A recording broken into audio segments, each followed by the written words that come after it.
মুক্তির মন্দির সোপান তলে কত প্রাণ হলো বলিদান, লেখা আছে অশ্রু জলে। মুক্তির মন্দির সোপান তলে কত প্রাণ হলো বলিদান, লেখা আছে অশ্রু জলে। কত বিপ্লবী বন্ধুর রক্তে রাঙা বন্দিশালার ওই শিকল ভাঙা, কত বিপ্লবী বন্ধুর রক্তে রাঙা বন্দিশালার ওই শিকল ভাঙা। তারা কি ফিরবে আর, তারা কি ফিরবে আর সুপ্রভাতে, যত তরুণ অরুণ গেছে অস্তা চলে। মুক্তির মন্দির সোপান তলে কত প্রাণ হলো বলিদান, লেখা আছে অশ্রু জলে।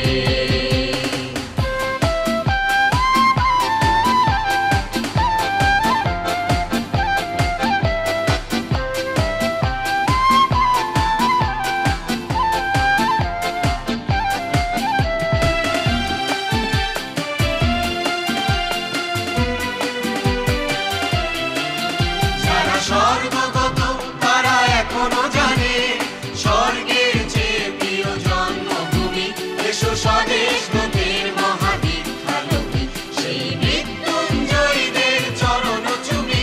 যারা স্বর্গগত তারা এখনো জানে স্বর্গের চেয়ে প্রিয় জন্মভূমি, এসো স্বদেশ ব্রতের মহাদীক্ষালোকে সেই মৃত্যুঞ্জয়ীদের চরণ চুমি।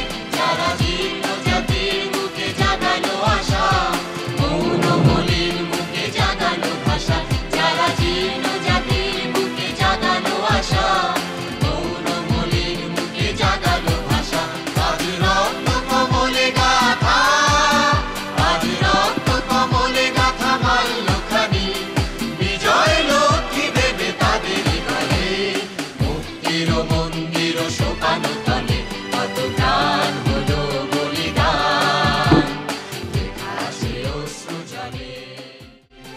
মুক্তির মন্দির সোপান তলে কত প্রাণ হলো বলিদান, লেখা আছে অশ্রু জলে, লেখা আছে অশ্রু জলে, লেখা আছে অশ্রু জলে।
তাজউদ্দিন আহমেদ শান্তি স্বর্ণপদক বৃত্তি ও রচনা প্রতিযোগিতার পুরস্কার বিতরণী উপলক্ষে আয়োজিত এই অনুষ্ঠান।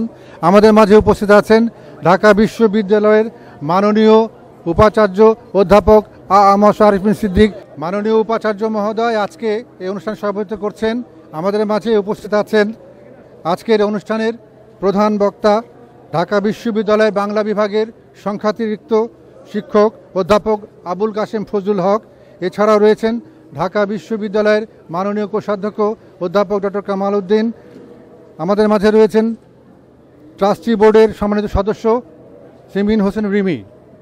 আমরা আনুষ্ঠানিকভাবে যেভাবে চেয়েছিলাম অনুষ্ঠানটি করব, সংক্ষিপ্ত আকারে হলেও অনুষ্ঠানের আনুষ্ঠানিকতা শুরু করতে যাচ্ছি।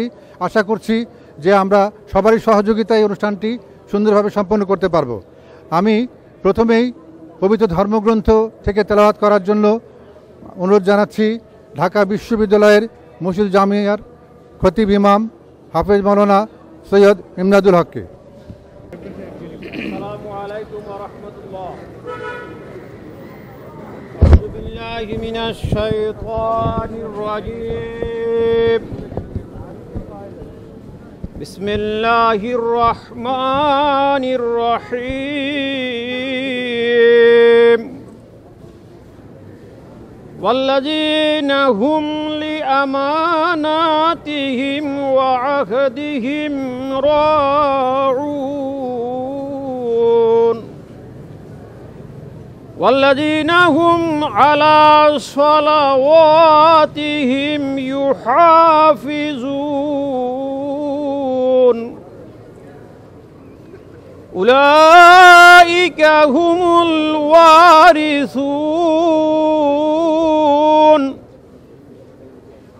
الذين يرثون الفردوس وهم فيها خالدون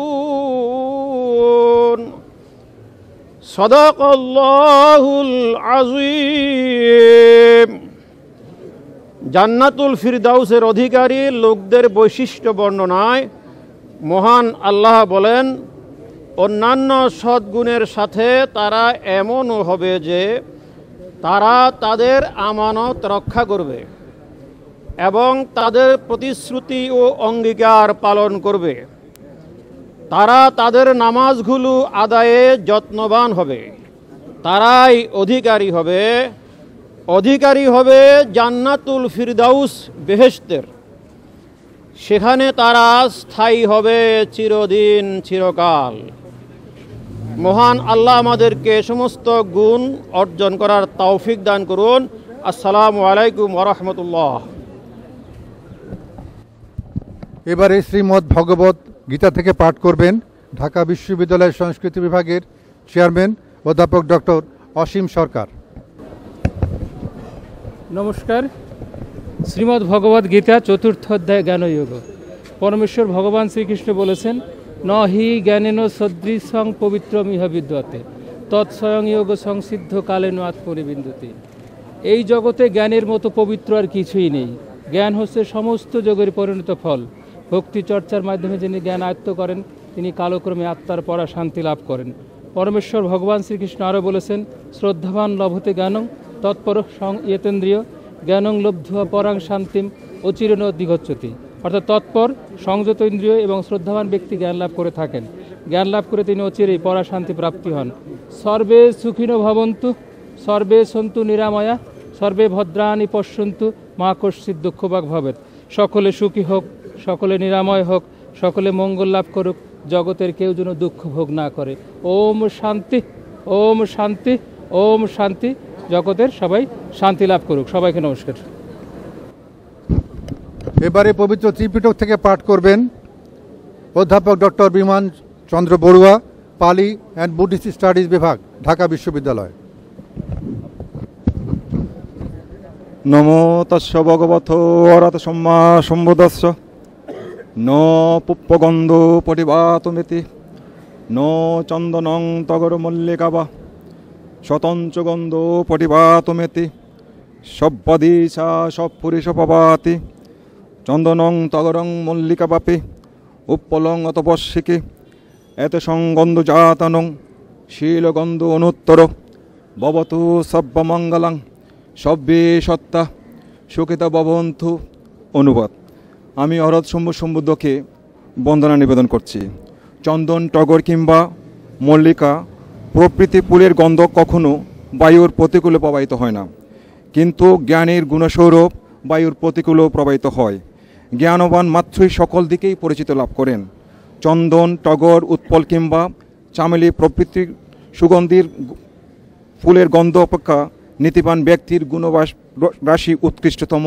সকলের মঙ্গল হোক, সকল প্রাণী সুখী হোক, নির্বাণ পরম সুখ, পরম শান্তি। এবারে পবিত্র বাইবেল থেকে পাঠ করবেন ভূগোল ও পরিবেশ বিভাগের শিক্ষার্থী দেবাশিক নকরেক।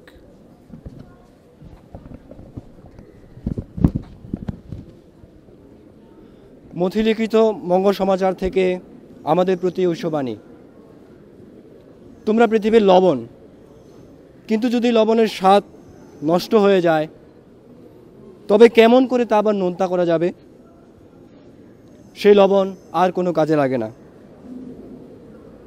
তা কেবল বাইরে ফেলে দেবার ও লোকের পায়ে মারাবার উপযুক্তই হয়। তোমরা জগতের আলো। পাহাড়ের উপরের শহর কখনো লুকানো থাকতে পারে না। কেউ বাতি জ্বেলে ঝুড়ির নিচে রাখে না, কিন্তু বাতিদানের উপরেই রাখে। এতে ঘরের সমস্ত লোকই আলো পায়। সেইভাবে তোমাদের আলো লোকদের সামনে জ্বলুক, যেন তারা তোমাদের ভালো কাজ দেখে তোমাদের স্বর্গস্থ পিতার গৌরব করে। এ হলো আমাদের প্রতি ঈশ্বরের বাণী।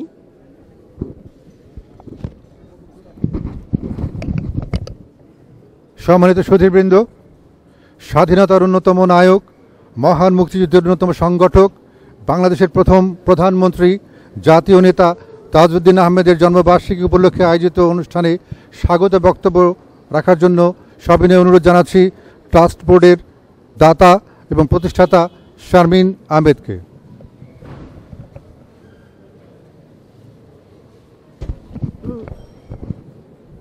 আসসালামু আলাইকুম। আপনারা কি শুনতে পাচ্ছেন আমাকে? আচ্ছা, প্রথমে অত্যন্ত ক্ষমা প্রার্থী যে এই ঘটনা হয়ে গেল, কিন্তু যাই হোক না কেন আমরা থেমে থাকবো না। তাজউদ্দিন আহমেদ ছিলেন আলোর মতো। আলোকে কি কেউ বন্ধ করে রাখতে পারে না। যত প্রতিকূলতাই হোক না কেন, এই তাজউদ্দিন আহমেদের যে জীবন কাহিনী, এটা নিয়ে আমরা যে আজকে সমাবেত হয়েছি এবং এটা সার্থক হবে। এবং এখানে আপনারা সবাই যে প্রয়াস নিয়েছেন, সহযোগিতা করেছেন, তার জন্য অশেষ ধন্যবাদ। আর এটা এমন ঘটনা আসলে ঢাকা ইউনিভার্সিটিতে ঘটে না যে পুরো গ্রিডটাই খুব একটা আশ্চর্যজনকভাবে কেটে গেল, কিন্তু আমরা কন্টিনিউ করব। আমি স্বাগত বক্তব্যে এটা বলবো, প্রথমেই আমি ধন্যবাদ জানাচ্ছি যারা ভলান্টিয়ার্স, আপনার অতিথিবৃন্দ, আপনারা কষ্ট করে এসছেন। অনেক পুরনো মুখ দেখছি, আবার নতুন মুখও দেখছি। আরও ভালো লাগছে আজকে তরুণদের এই উপস্থিতি দেখে। তারুণ্যের যে একটা প্রাণোচ্ছল যে একটা গ্যাদারিং হয়েছে আজকে, এটা কিন্তু খুব ভালো লাগছে। আর দেখুন, 100 বছর আগে তো ছিল না মাইক্রোফোন, 100 বছর আগে তো ছিল না কোনো সাউন্ড সিস্টেম, অডিটোরিয়াম, কিন্তু সভা সমিতি তো হতো কি না? তো আমাদের তো করে যেতেই হবে। তো আমি মনে করি আজকের এই অনুষ্ঠানের প্রাণক কেন্দ্র, মেইন ফোকাস হচ্ছেন আপনারা ইউথরা। এবং এখানে যারা আজকে পুরস্কারে বিজয়ী হয়েছেন, যিনি শান্তির স্বর্ণপদক পাচ্ছেন, যিনি ফিমেল এম্পাওয়ারমেন্ট স্কলারশিপ পাচ্ছেন, তাদের সকলকে আমার প্রাণ ঢালা অভিনন্দন। দেখুন, আজকে একটা কথা আমাদের মনে রাখতে হবে, আমরা যার উপলক্ষে বাংলাদেশের প্রথম প্রধানমন্ত্রী, মুক্তিযুদ্ধের মূল সংগঠক তাজউদ্দিন আহমেদ, তাকে কেন্দ্র করে যে সমাবেত হয়েছি, ওনার সিম্বলিজমটা কি ছিল? একটা বড় সিম্বলিজম ছিল চিন্তার মুক্তি। যে কোনো সমাজের সভ্যতার ভিত্তি বস্তুগত প্রগতি দিয়ে গড়ে ওঠে না, সেটার ল্যান্ডমার্ক হচ্ছে ফ্রি থিঙ্কিং, সেটা ল্যান্ডমার্ক হচ্ছে বস্তুনিষ্ঠভাবে পর্যবেক্ষণ প্রতিফলনের মাধ্যমে সিদ্ধান্তে পৌঁছা। এবং তাজউদ্দিন আহমেদ ছিলেন সেই মুক্ত চিন্তা চেতনার ধারক, বাহক এবং প্রতীক। আমরা অনেক সময় আমরা বলি রেনেসা আন্দোলনের কথা। ইউরোপে রেনেসা এসেছিল। রেনেসা সময় তার প্রথম বিজয় সোপান হয়েছিল যখন সেখানকার ইন্টেলেকচুয়ালসরা সত্য কথা বলতে ভীত হননি, তারা এগিয়ে এসছেন। গ্যালিলিওর মতো মানুষ, ব্রুনোর মতো মানুষ যারা এসছেন, যারা কেউ তার জীবন আহুতি দিয়েছেন। এবং এমন করে আমরা আবার দেখি স্পেনের কর্ডোবায় কে ছিলেন? আভেরোস ইবনে রুশদ, তাকে বলা হয় ফাদার অফ ওয়েস্টার্ন সেকুলারিজম। আমরা কয়জন জানি যে একজন ইসলামিক চিন্তাবিদ, শরিয়া scholar, he is considered the father of western secularism in Europe. যার ছবি মহান চিত্রকর রাফায়েল আভেরোসের একটা ছবি এঁকেছিলেন, যাকে ঘিরে রয়েছে ইউরোপের ফ্রান্স, ইংল্যান্ড, বিভিন্ন পশ্চিম ইউরোপ থেকে আগত ছাত্রছাত্রীরা। তো উনি যেই বীজটা প্রথিত করেছিলেন যে কোনো একটা সত্যে উপনীত হবার জন্য যুক্তি, বুদ্ধি, পর্যবেক্ষণ, সাহসিকতার সমন্বয় একটা জাতি উন্নতির মার্গে পৌঁছতে পারে। তো তাজউদ্দিন আহমেদ ছিলেন সেই একটা মুক্ত চিন্তা, স্বাধীন চিন্তা চেতনার প্রতীক। আজকে আপনারা যারা শিক্ষার্থী, সেই কথাটা আপনারা মাথায় রাখবেন, বিবেচনা করেন। জীবনে যে ক্ষেত্রেই আপনারা যান না কেন, সেই মুক্ত চিন্তার, সেটা যেন কারো ভয়ে, কোনো কিছু পাওয়া, কোনো কিছুর বিনিময়ের মাধ্যমে যেন আপনার সেই চিন্তাটা যেন মডিফাইড না হয়। Keep yourself, keep your soul free, because এখানে আমরা পৃথিবীতে আগন্তুক মাত্র। আপনারা যদি একটা ন্যাশনাল জিওগ্রাফিকের একটা আপনারা যদি ডকুমেন্টারি দেখেন ইউটিউবে, in search of scientific Adam, সেখানে দেখাচ্ছে যে পৃথিবীতে জেনম এবং ডিএনএর মাধ্যমে আমাদের আদি পুরুষ তার আবির্ভাব হয় 60,000 বছর আগে আফ্রিকায়। ইন্টারেস্টিংলি ডারউইনের মতবাদের বিপরীতে এই ডিএনএ স্টাডিজটা দেখাচ্ছে যে হঠাৎ করেই এই পৃথিবীর প্রথম মানবের হঠাৎ করে আগমন 66,000 বছর আগে সেই আফ্রিকাতে। তো সেখানে উনি একজন আগন্তুক হয়ে ল্যান্ড করেছেন। তো আমাদের মধ্যে সেই স্পিরিটটা কিন্তু আছে। আমরা পৃথিবীতে আগন্তুক, আমরা কোথা থেকে আসলাম, কি করছি এবং কোথায় যাব, এই চিরন্তন যে জিজ্ঞাসা, এটা আমাদের মধ্যে। এবং তাজউদ্দিন আহমেদ ছিলেন সেই বিরল চিন্তাশীল একজন মানুষ, যিনি চিন্তা করতেন আমি দেশটার কিভাবে জন্ম হবে এবং দেশটা কোথায় যাবে। এবং উনি পার্টিসিপেটরি ফর্ম অফ লিডারশিপে বিশ্বাসী ছিলেন, যেখানে ক্ষমতা কেন্দ্রীভূত হবে না, যেখানে ক্ষমতার বিকেন্দ্রীকরণ হবে। প্রত্যেকের মেধা, মননশীলতা, যোগ্যতা অনুযায়ী যার যার স্থানে তার জায়গা হবে। তা আজকে যে রচনা প্রতিযোগিতাগুলো হয়, তার জীবন কর্মের আলোকে, হয়তো আপনারা একটা ছোট টপিকে হয়তো আপনারা একটা রচনা লিখছেন, কিন্তু তার পিছনে একটা বড় চিন্তা কাজ করছে। আপনারা হয়তো তাকে খুঁজতে গিয়ে আরও 2-10টা বই ঘাঁটছেন। সেটা কিন্তু একটা প্রক্রিয়া, সেটা কিন্তু আপনাদেরকে আরও পরিশীলিত একটা চিন্তার পাদপীঠে উত্তীর্ণ হতে সহায়ক হবে। তো এসব কারণেই আমরা এসে কম্পিটিশনটা রেখেছি শান্তি স্বর্ণপদক এবং অন্যান্য বৃত্তির সাথে। তো আমি আমার বক্তব্যকে আর দীর্ঘ করব না, আবারও আন্তরিকভাবে আপনাদেরকে ধন্যবাদ জানাচ্ছি। এবং আমি একটা ছোট্ট স্টোরি দিয়ে শেষ করব। আজকে অনেকে আমাকে জিজ্ঞেস করেছে যে কি করতে পারি, দেশের জন্য আমরা কি করতে পারি, কি করা সম্ভব। আমি একটা ছোট্ট পাখির গল্প দিয়ে শেষ করব যে আমরা কি করতে পারি। এক বনে হঠাৎ করে আগুন লেগে গেল এবং ভয়াবহ আগুন। শত শত পশু পাখি বন থেকে পালালো আরম্ভ করলো। হাতি, জিরাফ, বাঘ, ভাল্লুক সবাই পালাচ্ছে। সেখানে দেখা গেল একটি ছোট্ট পাখি বারবারই আগুনের কাছে ফিরে আসছে। সে যাচ্ছে নদীতে, আবার ফিরে আসছে। সেখানে কিন্তু নদীতে যে জিরাফ ডুবে গেল, জলহস্তী ডুবে গেল। সবাই আগুনের তাপ থেকে বাঁচানোর জন্য তারা প্রত্যেকেই প্রয়াসী হলো, শুধু সেই ছোট্ট পাখিটি ছাড়া। সেই পাখিটি বারবার করে নদীতে গেল, ফিরে আসলো এবং সে তার ঠোঁটে করে একটু করে করে পানি নিয়ে আগুন নেবাবার ব্যর্থ চেষ্টা করে চলল। তখন তাকে জিজ্ঞেস করলো জলহস্তী ভাই বা হাতি ভাই যে তুমি এক ছোট পাখি, তুমি কি করে এই বনের আগুন নেভাবে? সে বলল আমার যতটুকু সাধ্য তাই করে যাচ্ছি।